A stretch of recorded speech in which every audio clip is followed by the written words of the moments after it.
arrived at Black Hollow Asylum. No one set foot here since 1978, when it was shut down after a fire. But some say the patients never left. I set up in the observation room, placed cameras all over the building. The place reeks of old disinfectant and ashes.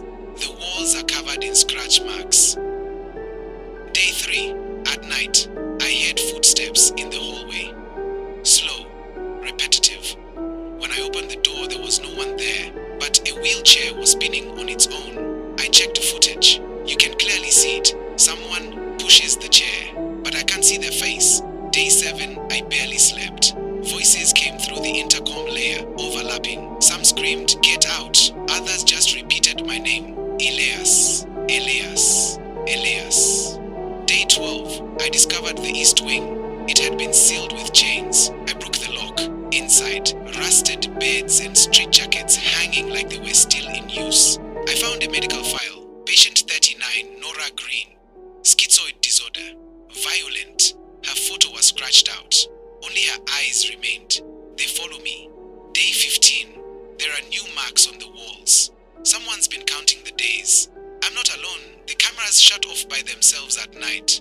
I reset them, and everything seems fine until I check the footage. In several clips, a woman stands behind me. I never saw her in person.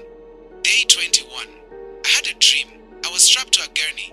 Nora stood over me. Her eyes were hollow. She whispered, "Day 39 is yours." I woke up screaming. My arm had bruises, like fingers had gripped me in my sleep. Day 33. The food tastes like rust. My voice sounds strange in recordings. Deeper, not mine. I started hearing children laughing in the basement. There are no children here. I went down and found a doll with his mouth sewn shut. Day 39, I found a letter hidden in the director's office. Nora didn't die in the fire. She lives in the walls. She feeds on whoever stays. The walls whisper now. I hear my name in every direction. I locked myself in the infirmary. One camera caught someone scratching the door with fingernails.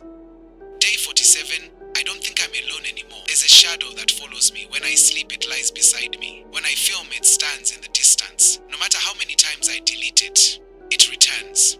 Day 60, I saw Nora. Finally, she was in the children's ward. She looked me in the eyes, said nothing, just pointed at my camera, then vanished.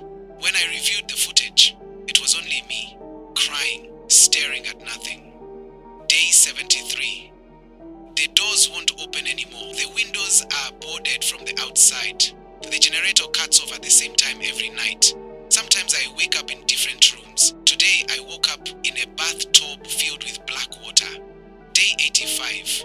I don't recognize my voice. I don't recognize my reflection. I speak to myself in dreams, telling stories I've never heard, details of old patients, names I've never read, torture methods. How do I know them? Day 93. Nora appears every night now. I'm no longer afraid. I feel guilty, like I owe her something. She whispers parts of my past, things I never told anyone, things I buried. Every night she says, "Only a few days left." Day 100. I woke up in a straitjacket. The cameras are destroyed. The walls are covered with the same phrase over and over again. "Welcome back, Dr. Elias." And then it hit me. I didn't come here to film anything. There was no project, no documentary, no cameras. I made it all up. It was the only way my mind could justify why I came back, why I couldn't sleep, why I kept seeing her face everywhere. I used to run this place. I was the director, and I was the one who locked her away.